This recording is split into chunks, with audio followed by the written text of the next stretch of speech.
We are live on about 18 social Everything. networks.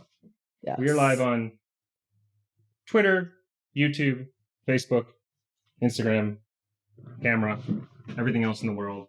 Being live on this mini makes things interesting because we have our own launch radio studio now. I'm excited. Me too.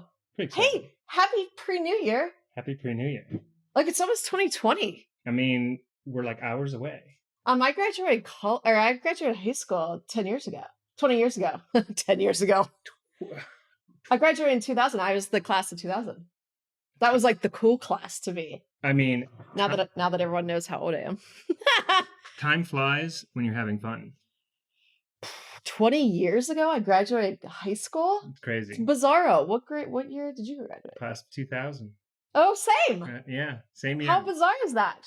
Remember when we were like the 00 group? Do you remember? It was like the cool thing to be. It was like, look at us, guys. Because we got it on the decade. Yeah. Yeah. And our 00. Who could say that? Like, not many people, which is why it was so cool to be class of 2000. And like the class of 1900. Do you think they had like little tassels that had 00 on them? How did that work? I wonder how. There was like 4 people graduating high school in 1900. That's why class of 2000 was the coolest year ever. Rad. Episode 30.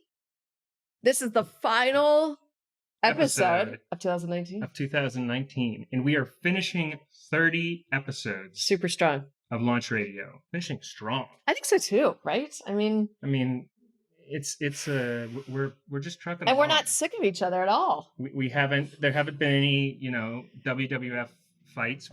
Not that's on the camera, at least. Not that's not that we show. After the show, I have a front yard, and sometimes there's a rumble, like Step Brothers movie.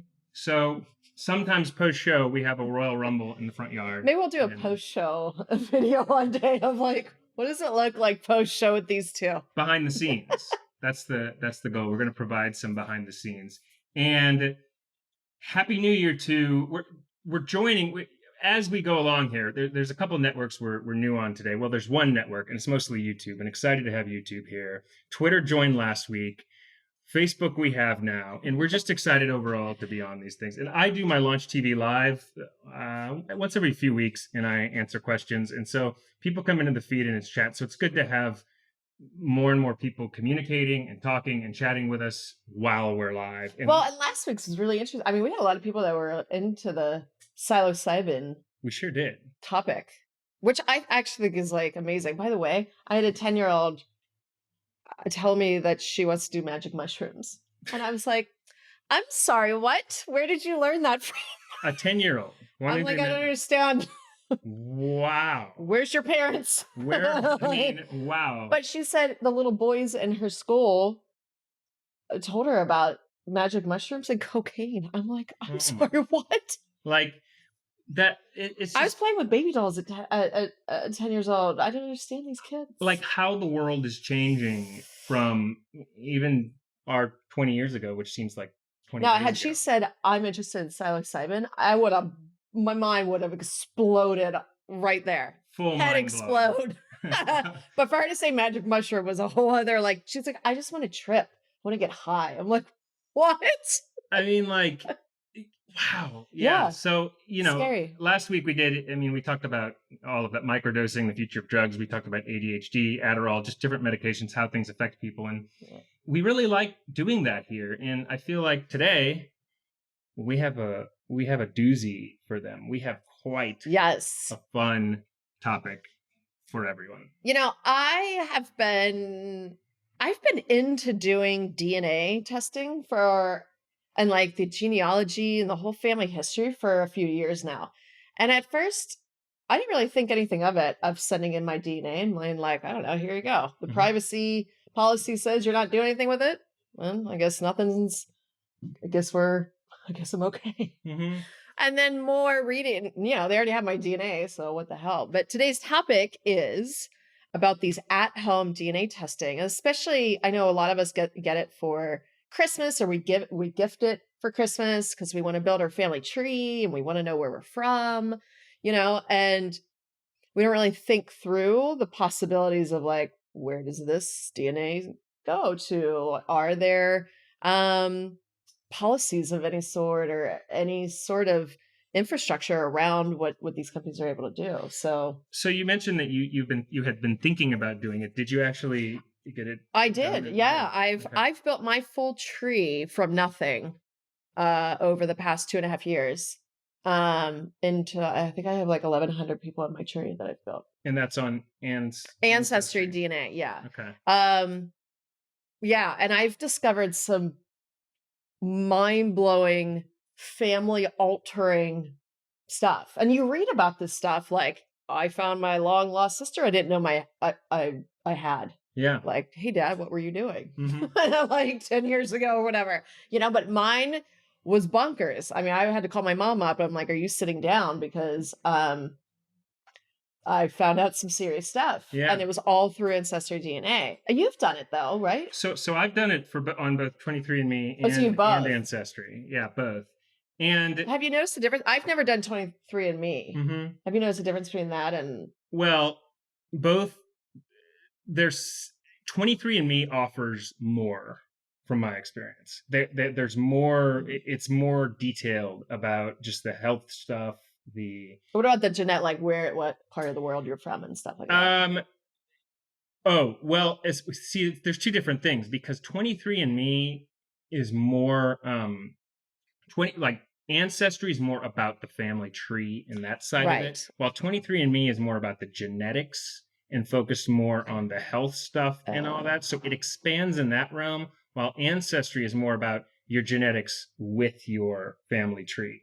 23andMe's family tree side of things is still, I think it's in beta. They're still developing their family tree side of things. So I guess you could say both companies have their strengths and weaknesses right now from what I experienced on them. Now, I've done my family tree on Ancestry.com, but when I was doing my family tree on Ancestry.com, it was pulling stuff like from funeral homes and from, when you buy a house, it was pulling all the local, from all the local.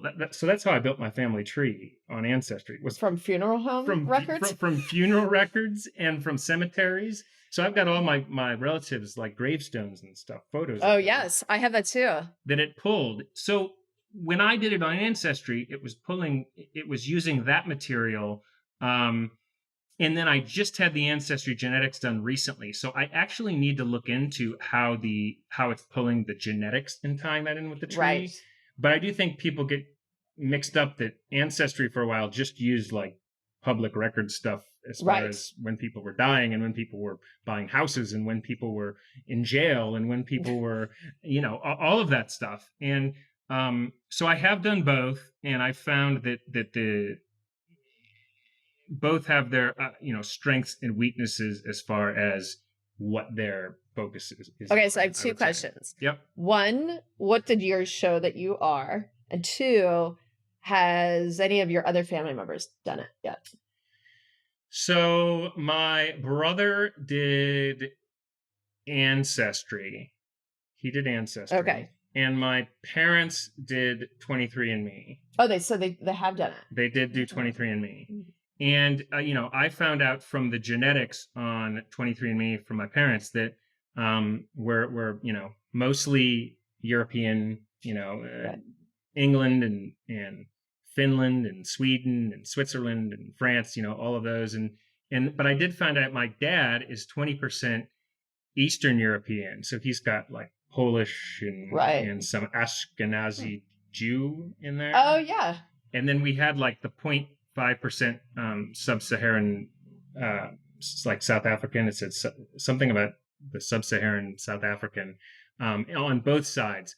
But my dad was more blended with Eastern European than my mom, who was like 80 or 90%, English, Switzerland, France. So interesting. So mostly, I turned out, my results were pretty much 90% of that, those countries, England, France, Switzerland, Finland. And then I had like 10 8 or 9% Eastern European from my dad. And then I had like a little bit of Ashkenazi Jew and a little bit of like sub-Saharan South African, and then like a little bit of like Spain and such. All So no surprises at all yet. Has anyone done the tree yet within the? I've done the tree on Ancestry for my, pulling records. Right. I have not done the tree on 23andMe, but it's still new on 23andMe as far as combining it with the genetics. I haven't looked at the genetics side on Ancestry as far as how the genes are. Yeah, you definitely need to. So you have. For sure. And what happened with yours? So I took it fairly early on when Ancestry first came out with the DNA testing. It was like $99. I'm like, sure, why not? Here, have a little cotton swab in my mouth, and here you go. Yeah. And I started building the tree, and I was a little like, I didn't go in with any questions. I just was wondering if, what kind of discoveries I could get from it, right? So I actually found, as I was doing it, that, my great-grandmother or my great-grandparents, we just always thought they were died in a car accident. That's what our grandparents had told us. Right. So I found out through death certificates and through the DNA and newspaper articles, because Ancestry taps into everything like that. Everything. And I found out that my great-grandparents, it was a murder-suicide. So it wasn't what you guys thought. Yeah, my grandmother told us that her parents died in a car accident. Wow. And it was a murder-suicide, and my grandmother was in the room as an 8-year-old and watched it. I mean, this is front page of all newspapers, within a 5-state radius. This happened in 1925 in Pittsburgh. That would be big news today, let alone in Pittsburgh. And the details of it are even more horrific. And oh my God. So she didn't want to talk about it because it was probably super embarrassing. Now my grandmother's passed. So we don't have an opportunity to talk to her about it. Yeah. And so she obviously, wow. So you find out things. So it's all in the newspaper. Yeah. So I had to call my mom and be like, hey, and it was her grandparents. So my great-grandparents, I'm like, are you sitting down? My mother had a really strained relationship with her mom for quite some time until much later in life. And she couldn't, and she wishes now she could talk to her mom about it because it's in the newspaper. This 8-year-old is running in and screaming, oh, I just watched mommy and daddy kill mommy. And so and the whole thing is that my great-grandfather had 3 months to live. He had been diagnosed with TB and he was of a jealous nature. And he didn't want to leave his wife, my great-grandmother, behind. So he cut her throat with a paring knife, almost to the point where her head was cut off, and then cut himself. So blood everywhere. It was not like a gunshot done. We're using the tiniest little knife to cut each other's heads off. It was horrifying. So, and my grandmother, as an 8-year-old, standing in the room, just And you found this out on Ancestry.com. Yeah. From the reports, from the genetics. I found it all from the newspaper. My grandmother, as an 8-year-old, a black and white picture of her on the newspaper. So I had to call my mom and be like, let's sit down.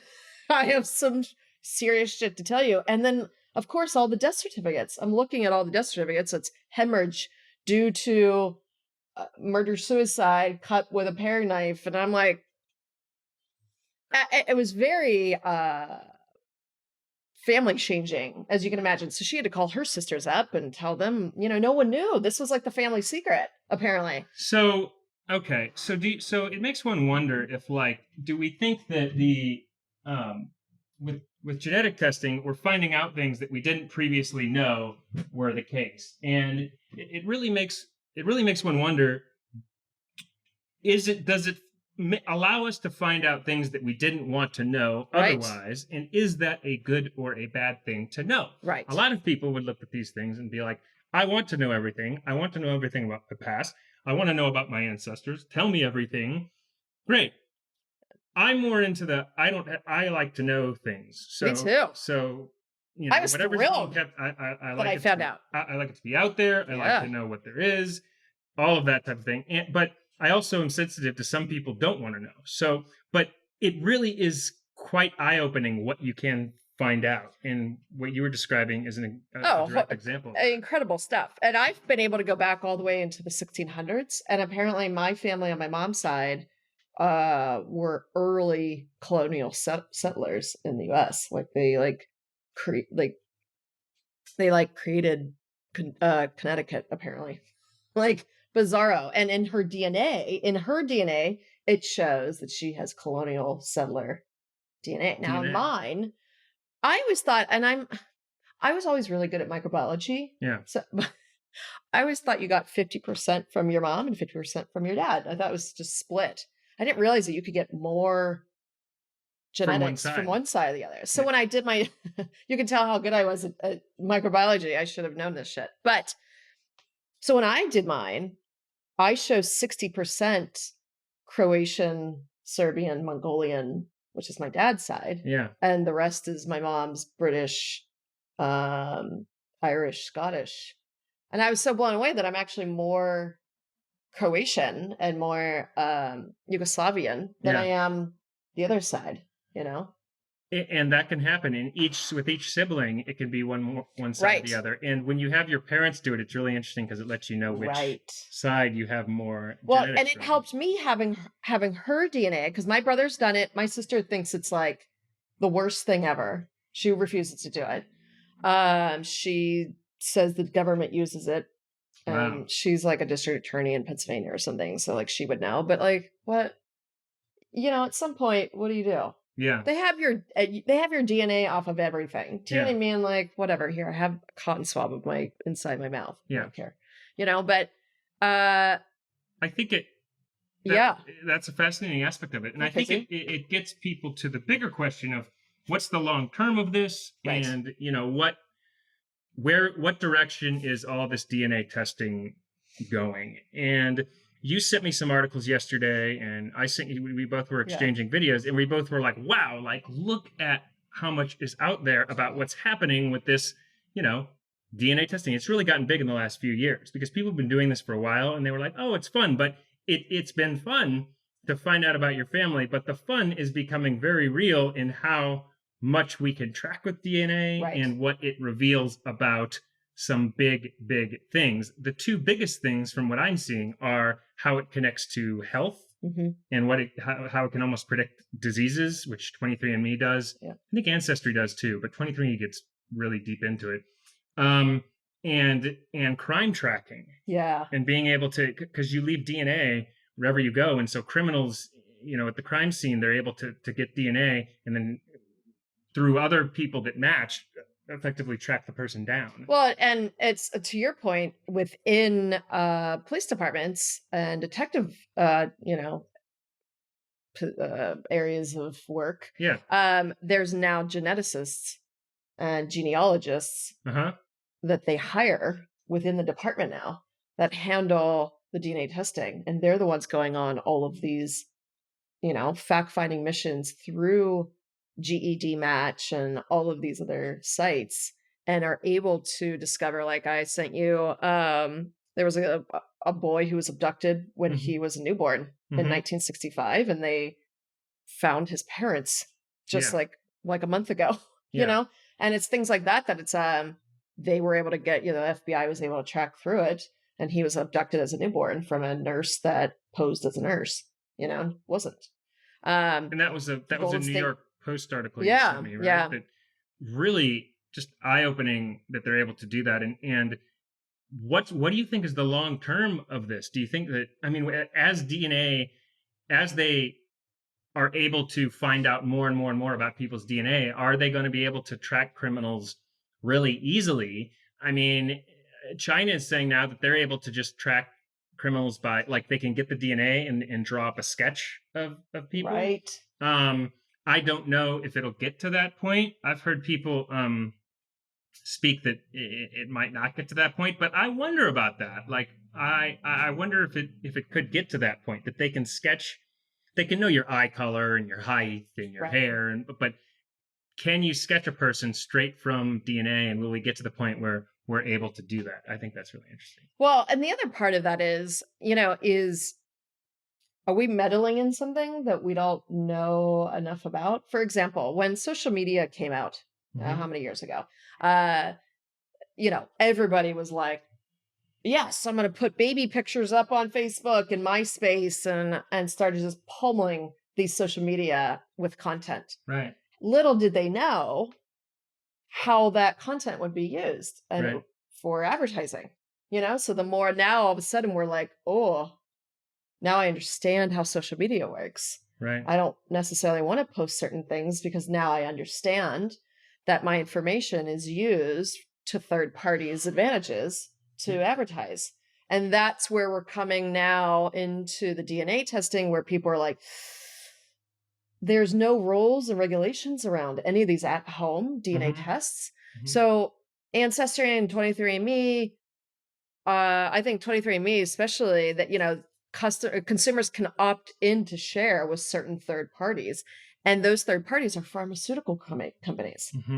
So they're selling your DNA results to pharmaceutical companies. So those pharmaceutical companies will then advertise to you based upon, let's say you have cancer, predisposed to cancer. They might start sending you information about cancer drugs. So it's like, whoa. I just wanted to build my ancestry tree. I just want to know. Well, right. You know what I mean? I don't know if the privacy policies, even the Pentagon, warned their employees and as well as the military personnel, this plays into that, not to do at-home DNA because they feel it's a security risk. Now, okay, so let's talk about that for a second.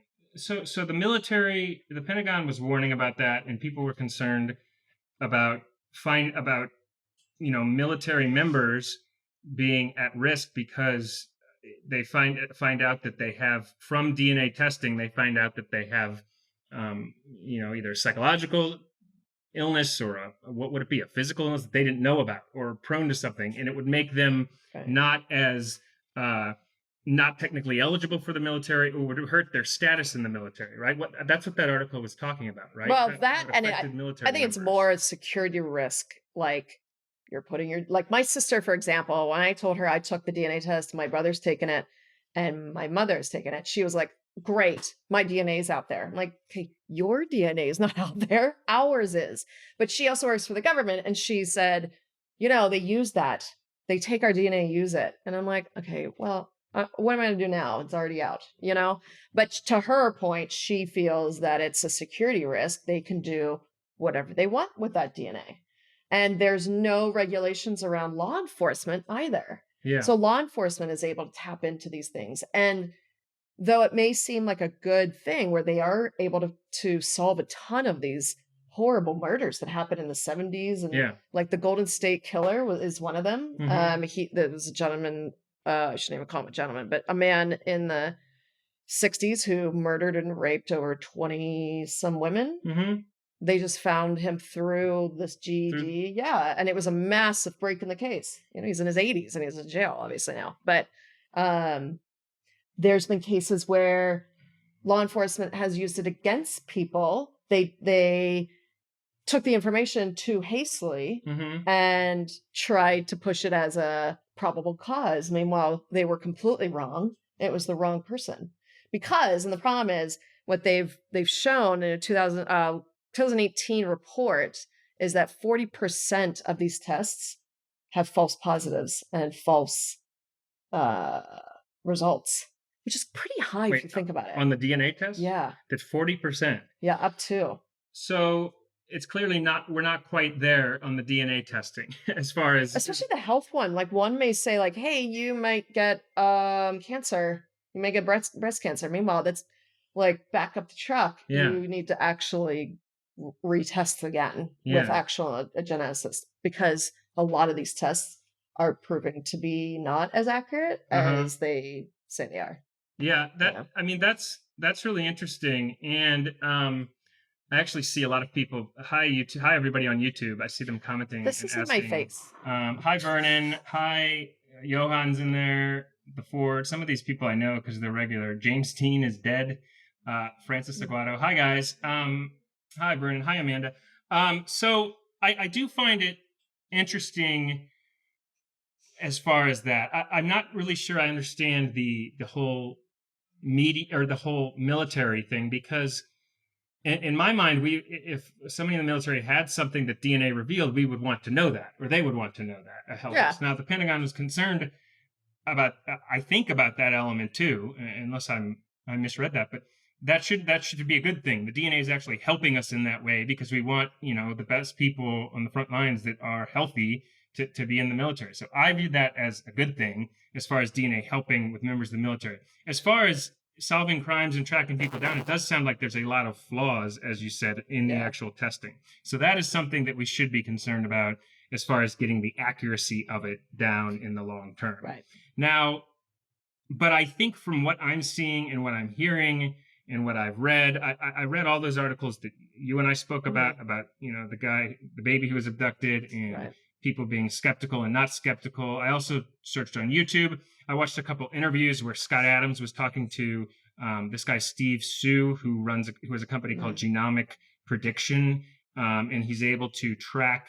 What they do on his website is they can track disease. They could predict diseases to some degree. It's improving more and more before they can really accurately. I think they had 6 or 7 diseases. Breast cancer was one of them that they were able to, through DNA, know pretty readily if you were likely to have it or not. Now, 23andMe and Ancestry also does that. Right. It looks like this company, Genomic Prediction, does it in a much more advanced, sophisticated way. Because I did the Ancestry.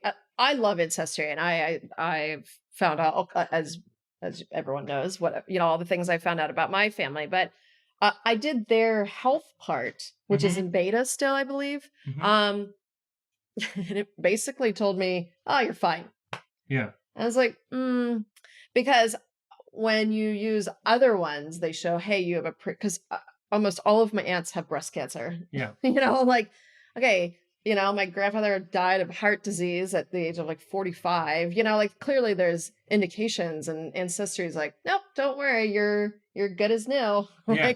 That's insane. So I think some of it you have to take with a grain of salt. My question is, if we pull this DNA and this guy, for example, is able to create a profile of whether you're actually 100% going to get a disease or not, then couldn't we genetically rid ourselves of that disease before it actually happens? And is that where it's going? And I think that's the other great point that you bring up is one, there's certain things, directional things that you can look at. And I think that one of the things we can look at from what's happening is what this could potentially do to health insurance. And that's what Scott was talking about, the genomic prediction guy. He was talking to him about it, is that it could potentially lower healthcare costs by being able to, if it gets much more accurate, which is a big if, and more expensive, know what illnesses people could potentially have.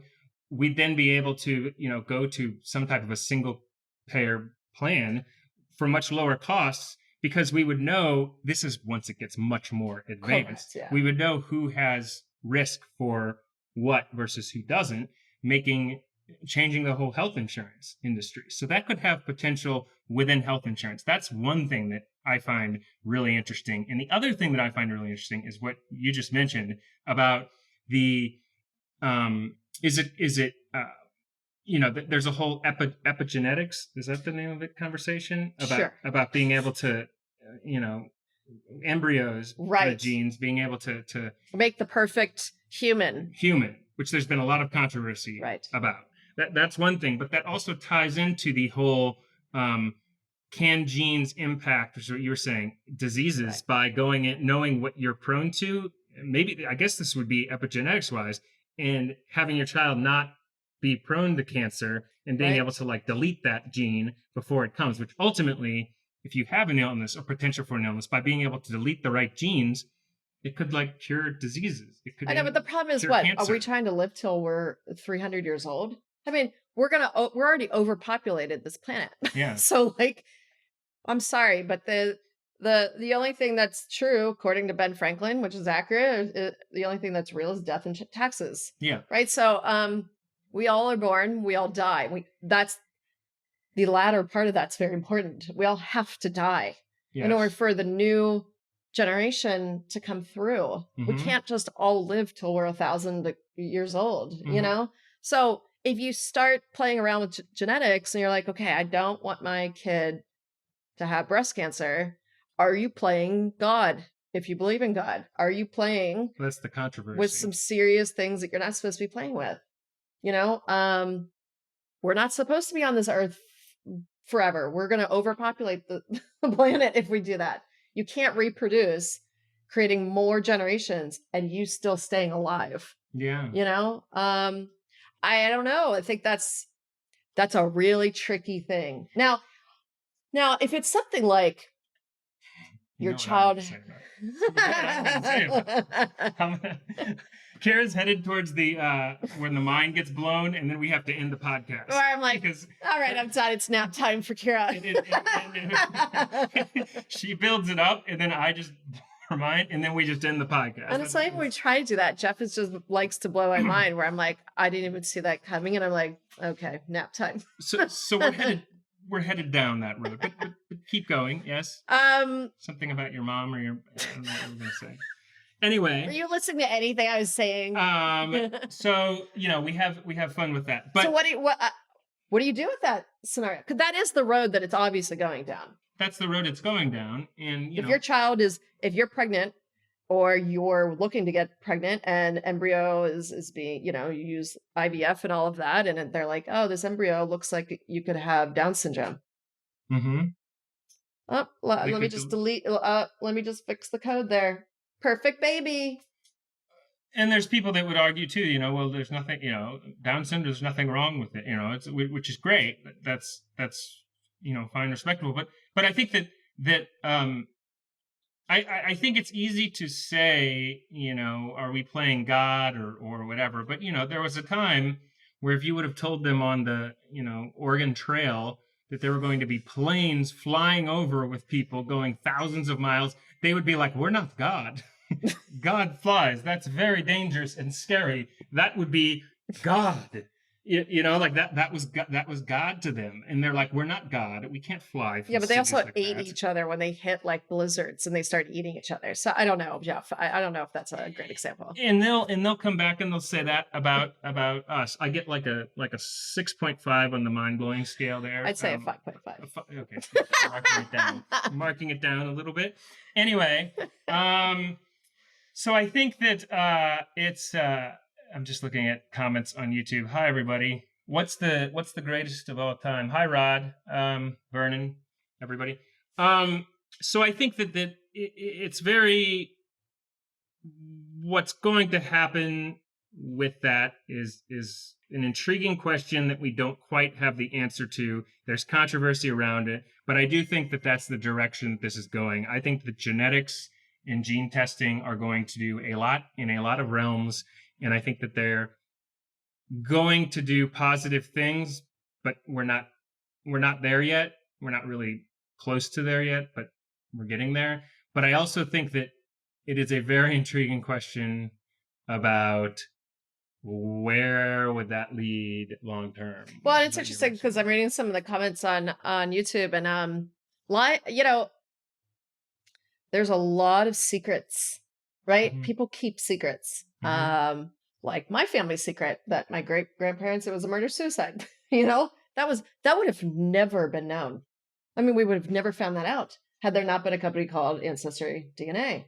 Do you let that lie? And in worst cases, mine was peanuts compared to some other things where it's like, hey, my dad apparently is a killer from the 1970s. I mean, you're talking about seriously ruining people's lives. Mm-hmm. Or breaking up families because dad had an affair with so-and-so and he has a illegitimate child out in the world. There's a lot of that going on. A lot of that. So it's like, I guess if you got a DNA test for Christmas and you're thinking about it, it's really a personal preference. I'd have to say, for me, I was like, I want to know about my family. I want to know about my background. I'm willing to take the risk. Would I do it today? I would. Keep going.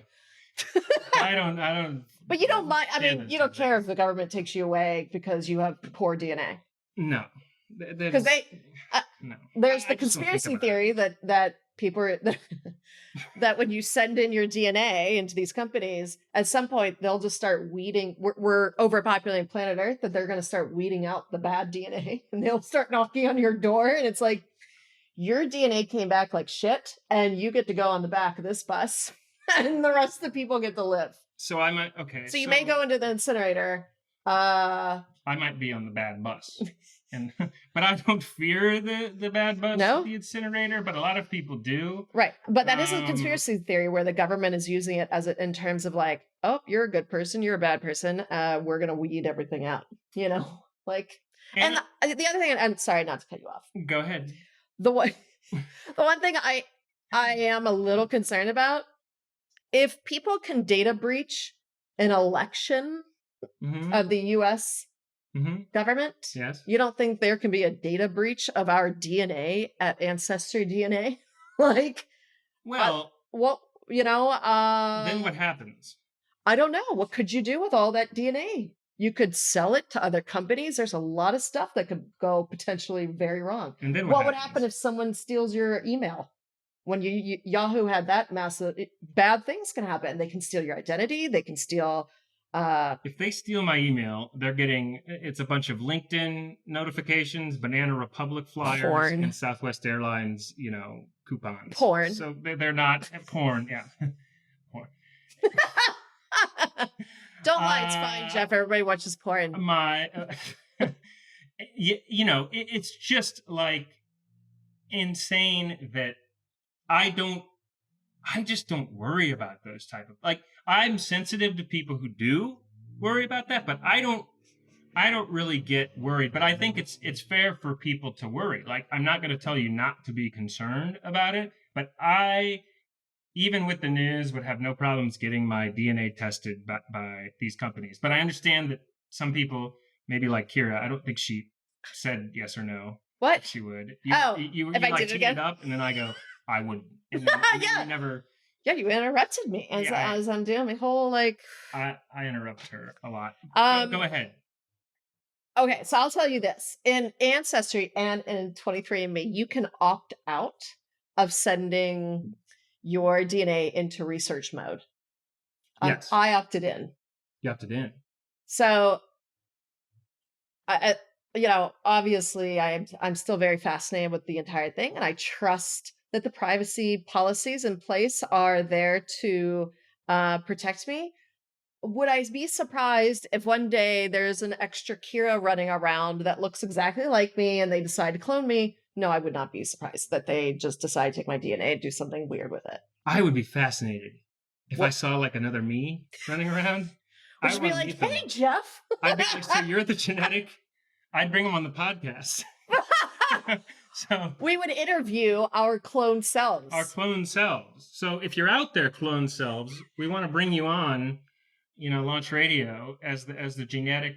You have to be worried though, but 23andMe is like, But what you were saying about that, I do think in their private policy, even if you opt in for the research, they still don't give it to giant open government. They give it to pharmaceutical companies. Are you sure about that? Yeah, I read it. And you got to believe everything you read. I thought that they still keep it. No, 23andMe is like, it's ours now, and we can spread it to everywhere. Okay, so Spencer's Mustache says, by the way, people on the podcast, I'm mentioning names of people on our feed, so we're going to start. He's not just like blatantly like. Because I like to have these. Yeah, I'm not just thinking of names. These are people on YouTube. Hi YouTube viewers. So like Spencer's Mustache, who's one of the viewers, says, how do you know that you're not the clone? See, I may be the clone. Spencer's Mustache. He got it. Gets a check. Nice work. It's an 8 out of 10. I'll give you that. See, you blew Kira's mind, Spencer's Mustache. Okay, and Vernon's, he says the cannibalism is happening recently. I don't know about that because you're talking about ancient people who would just on the Oregon Trail or whatever. Well, actually, you know what else I wanted to say is in Australia, Mm-hmm. that those health insurance companies are allowed to use your DNA against you in your policy. Here, we have laws against that, where insurance companies cannot use it against you in terms of whether or not to insure you. Australia, not so much. They're able to use it against you. Wow. That's bad deal. Where it's like, oh, you've got cancer in your family? Sorry, you're denied coverage. That's bad. Well, that's the whole question with the health insurance. But I think ultimately in the long term with that it will improve health insurance prices, that will be a positive thing. But I'm more optimistic. She's not optimistic. I'm not. It's not that I'm a half empty glass. I'm just realistic. You know, like I'm not idealistic. I'm reality. Right on that topic. Where's there? Oh, there is cannibalism, by the way, happening in remote parts of the world. Okay. So Vernon mentioned that, and then there was one other where Josh Link says, I'm pretty sure the whole DNA testing thing is basically more of the same. Google infiltrating our entire vexed. I mean, who wouldn't be surprised if Google was like, yeah, everyone. We haven't really talked about my past with Google. I used to work at Google as an employee. So I have a very skewed thought. Former Google employee. Are called ex-Googler is what you're called when you're no longer an employer. Ex-Googler. Yeah. So I have my own opinions about Google, which we can talk about into the new year. But I would be surprised to you and to that comment that it is something behind Google. Though I will give you a little snippet. I think in the next 10 years, my prediction is that big tech and big companies and all these big, like, we own everything, that's going to slowly go trickle down. Really? I don't think they're going to be the big behemoths that we have all known to be. I think governments are going to really start to get their hands and I would agree, put some control over this stuff because it's getting way too out of control.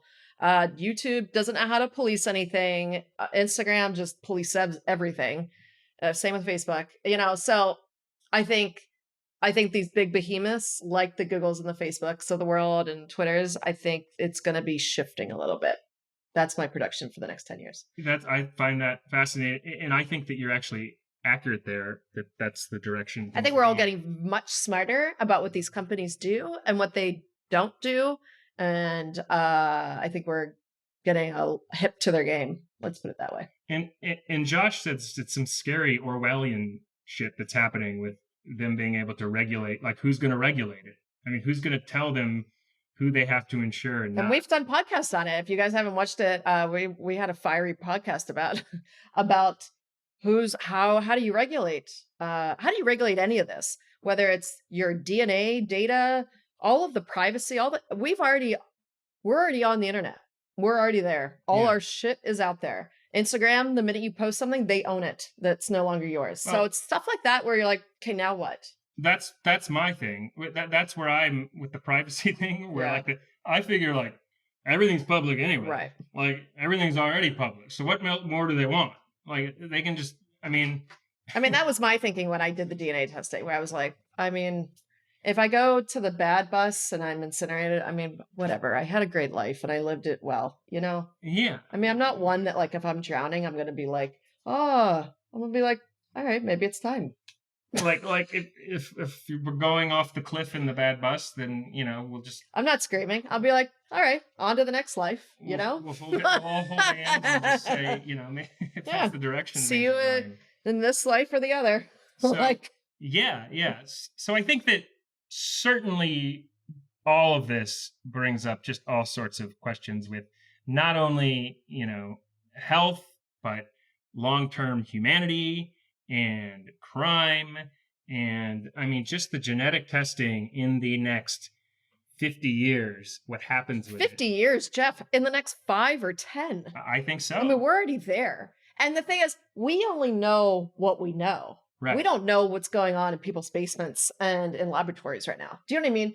We're only told the things that are open, that are ready for public consumption. Mm-hmm. There are so much more underground, not bad stuff, but just like in general stuff that we don't know that's going on. Give it 5-10 years and we're going to see some serious shifts as it pertains to this DNA and genetic stuff. The good, bad, ugly. And I still don't think we know quite what is at the like what's at the core of DNA, like what's underneath DNA, like what's at the very. We still don't know. Like this is where the blind mind.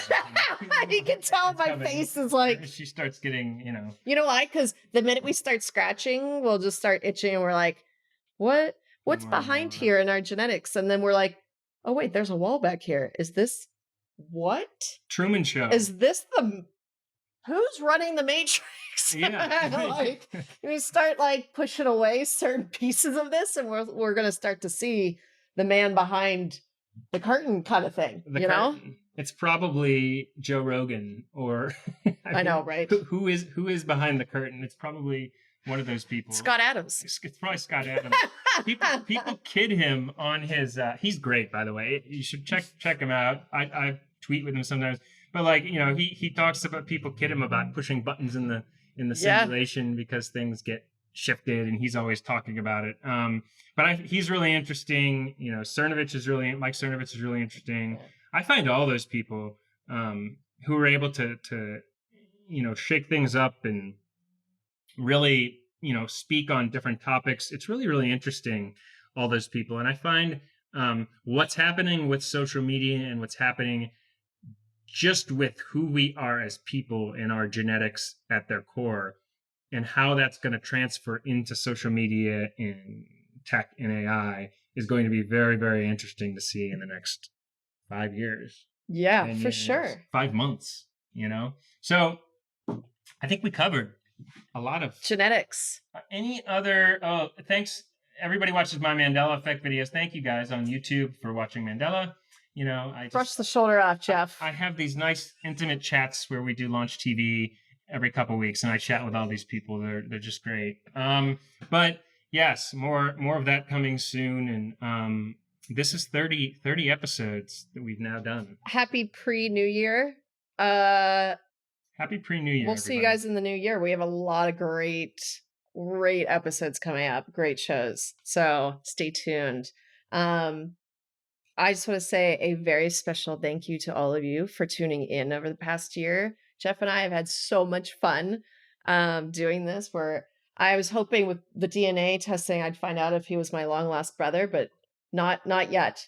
Fingers crossed, but I'm pretty sure we're related somehow. We're still investigating. We're still investigating it, brother and sister. But I've had such a great time with Geoff and with all of you and all of your comments. So it's been so fun, and I can't wait for the next 30. Yeah, 30, the next 100. Next 400 episodes. Sister, we will keep it rolling. I've enjoyed it the first year here with you. Thank you, viewers. Thanks, Josh, for hitting the like button. Thanks for liking it. They're all liking it. That's so nice. Like the video. Great, because it's live on YouTube. Everything I do with Kira, I have enjoyed this whole year. It's been fun, even though we like to fight, which makes it more fun. It's getting dark outside. We're gonna have to cut the fight up short after this. The rumble. I usually win the fights. You wish. She thinks she does, but it's okay. So anyway, thank you, everybody. Episode 30, Launch Radio, here at Launch Radio. We are the future, and the future is Launch Radio. Happy New Year, everyone. Happy New Year. Peace. Bye.